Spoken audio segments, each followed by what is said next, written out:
दोस्तों आजकल सभी लोग बिजनेसमैन को फ्रॉड समझते हैं, लेकिन हर कोई बिजनेसमैन फ्रॉड नहीं होता है विजय माल्या की तरह। उसी में से एक इंसान जो छोटे शहर से निकला हुआ इंसान था और बहुत ही मिडिल क्लास फैमिली से भी बिलोंग करता था, जो अपने फैमिली की मजबूरी को देखते हुए अपनी पढ़ाई को भी पूरी नहीं कर पाया और 11th तक ही पढ़ाई करने के वो बॉम्बे शहर में जा पहुंचा काम को ढूंढने के, अपनी आंखों में सपने लेकर अपने परिवार की मजबूरियां को देखते हुए। दोस्तों जो बिजनेस हजारों लाखों इंसान का पेट भरता हो, उसे खड़ा करने में एक व्यक्ति का अपनी उम्र से आधी जिंदगी लग जाती है। काफी ज्यादा एफर्ट लगती है बिजनेस करने में, लेकिन बिजनेस खड़ा करना कोई बच्चों के खेल नहीं है दोस्तों। उसी में थे गौतम अडानी, जो अपनी आंखों में सपने लेकर बॉम्बे शहर में अपने पॉकेट में 200 रुपए लेकर पहुंच गए और एक काम ढूंढने के दौरान वो जूट की मिल में पहुंचे, जिसने 2 साल संघर्ष कर उनके हाथ कुछ पैसे लगे, जिन्होंने बॉम्बे के अन्ना के साथ मिलकर अपने पैसे का 1/4 लगा दिया। गौतम अडानी ने लगातार मेहनत के बल पर ट्रांसपोर्ट बिजनेस में एक छोटा सा नाम बनाया।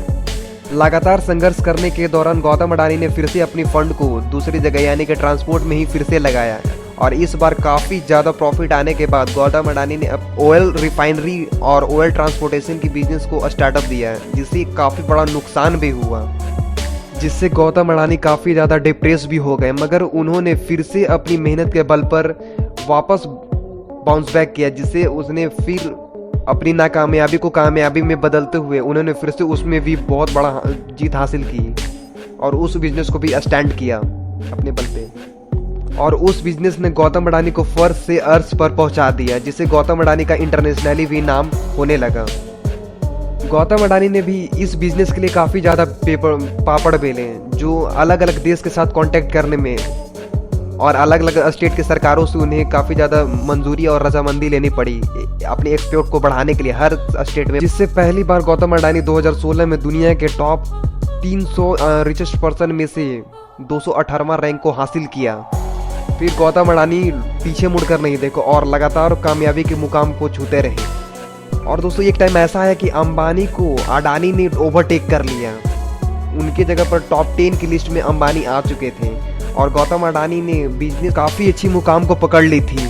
दोस्तों ये अंबानी की तरह उसे पिता द्वारा मिला हुआ बिजनेस नहीं था, ये गौतम अडानी ने खुद से ही एफर्ट लगाकर अपना वो बिजनेस को स्टैंड किया था। लेकिन हाँ, इसका मतलब ये भी नहीं कि अंबानी जी ने भी अपनी काफ़ी ज़्यादा एफर्ट लगाई उसमें जियो रिलायंस को खड़ा करने में।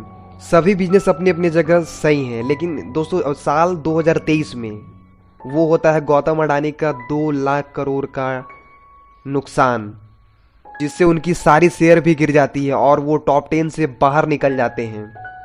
और इसका सबसे बड़ा इम्पैक्ट इंडियन बैंक पर पड़ती है, जो उसकी हालत पतली हो जाती है। दोस्तों हिंडनबर्ग के अनुसार एक बड़ा आरोप लगाया गया है अडानी ग्रुप पर कि कहा जाता है कि अडानी का बिजनेस का डेटा में कुछ गड़बड़ है, जिसे हिंडनबर्ग ने काफ़ी मजबूती से कहा है। और हिंडनबर्ग ने यहाँ तक कह दिया कि अगर ये आरोप गलत निकलते तो आप अडानी ग्रुप हम पे FIR भी कर सकती है। उसे पता है कि अगर मेरी रिपोर्ट गलत निकलती है तो उसका मार्केट वैल्यू खुद ही गिर जाएगी। और जवाब में अडानी ने अपने प्रेस कॉन्फ्रेंस में आकर भी उन्हीं के जवाब दिया, जिसे हम नहीं दिखा सकते। ये यूट्यूब के पॉलिसी के खिलाफ है। धन्यवाद।